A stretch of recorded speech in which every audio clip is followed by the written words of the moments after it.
Hello বন্ধুরা, আজকে আমি আলুর ভুজিয়া বানাবো। অসাধারণ একটা রেসিপি, একবার খেলে বারবার খেতে মন চাইবে। তো দেখুন আমি কি করে বানালাম। আলুগুলো ধুয়ে ছিলে নিয়েছি। তো ছিলে নিয়ে এখন আমি কদ্দুকস করে নিচ্ছি। তো কদ্দুকস করে নিয়ে এখন আমি ধুয়ে নেব। ভালো করে ধুয়ে নিতে হবে, 2-3 বার ধুতে হবে ভালো করে, যাতে আলুর কষগুলো না থাকে। আলুর কষগুলো থাকলে কিন্তু ভালো লাগবে না। 3 বার কমসে কম ধুতে হবে।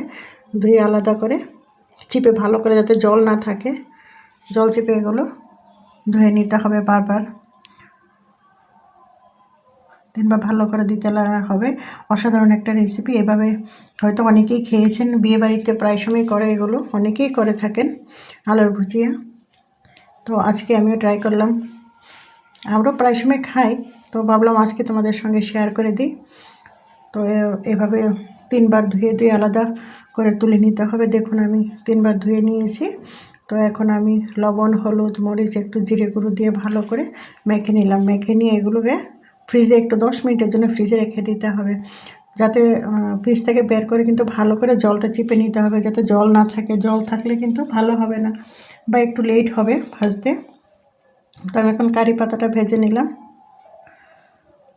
কারি পাতাটা এইভাবে ভেজে নিলে কিন্তু একটু তাড়াতাড়ি হয়, ইজি হয়ে যায়। ছাঁকনির মধ্যে যদি দিয়ে ভাজা হয়। তারপর শুকনো লঙ্কাটাও আমি তেলের মধ্যে ভেজে নিলাম। ভেজে নিয়ে আমি তুলে নিলাম। এখন আমি বাদাম, যেটা মুংফলি বলে, সেটাও আমি ভেজে নিলাম। তেলটা আঁচটা একটু কম করে দিতে হবে, নতুবা একটু জলে যাবে।